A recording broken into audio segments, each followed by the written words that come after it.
What's up, guys? This is James from King's Ride Shop, and today we're going to give you a little how-to just for some information on how to install a headset properly on an idle frame with an Odyssey headset, and we're also going to do a stem.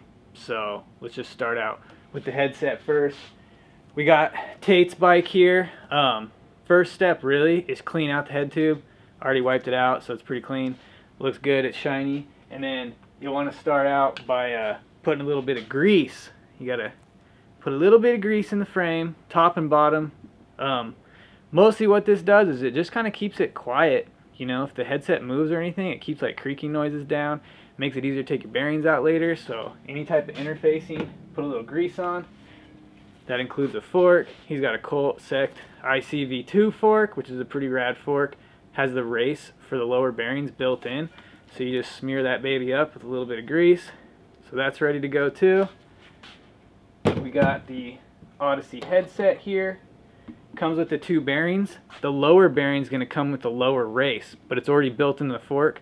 This is a cool one, it's split, but we don't need it since it's already part of the fork, so you just set it aside. You can take the lower bearing. You can slide it onto the fork first, but I like to push it up into the frame first just to make it sit in there all the way, and you know that it's in there all the way and it's correct and it's not sitting crooked or anything. But it's totally up to you. If you want to put it on the fork first and shove it in there, then, you know, do what you want to do. And then you want to put a little bit of grease on this too. Same deal, just kind of keeps the noise down a little bit. Easier to take apart later.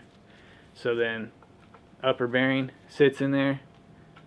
Wedge sits in there. The bearing does stick up on any of these campy style headsets and frames a little bit. It should stick up like that. Next step, you gotta get your fork. Here's the fork. Slide the fork up through the bottom. The bearing's already in there. The race on the fork is already in there, so it should sit directly against the bearing. Slide it up just like that. Tate's steer tube is not cut. It's just how it is straight from the factory. He's got the Odyssey conical, so it's a little taller of a cap. This one's flat inside. Some have like a little washer in here, a super thin silver washer. You know, if you have that, just put it in there.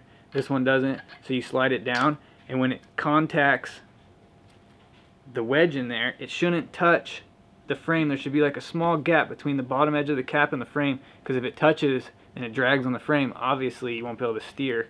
It's going to drag. So there's that. We'll probably need some spacers. The spacers are going to be dependent on what stem. And like I said, we got a fresh new stem right here. Tate knows what's up. Got the best stem he could. The KR Colt Salvation V2 stem. You know, doesn't get better. 6-bolt. If you're not buying a 6-bolt stem, you're probably blowing it. 6-bolt stems are definitely the way to go. Tried and true. You never have any issues really. They're simple, easy to put on, and they come in like a million different, you know, configurations and looks. So slides on. You can see right here the steer tube of the fork cannot sit flush with that inner lip where the cap sits like this. This is too close.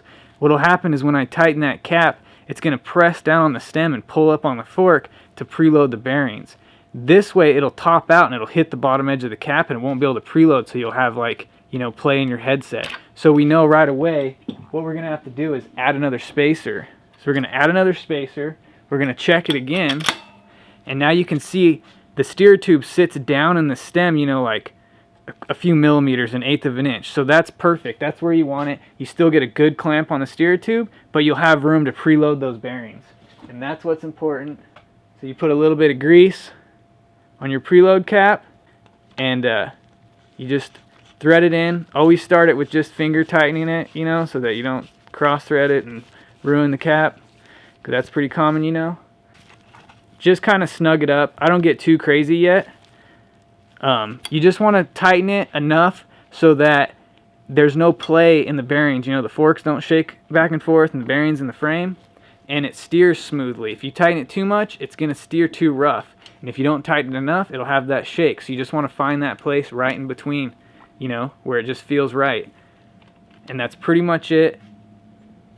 Obviously, you got to throw the bars on, make sure they're straight. And when you tighten these two back ones, you tighten them. It'll feel like you can just keep tightening them and tightening them. but you don't want to. You only need to tighten them tight enough so that it's holding onto the steer tube of the fork good. If you crash and your bars move on a good crash, they should. You know, it moves, it doesn't hurt anything. You just got to loosen it up and fix it. If you keep tightening it, you stretch out the side of the stem, ruins the stem, and it makes it a bitch to take the stem on and off later on. So anyway, that's how you put on a stem properly.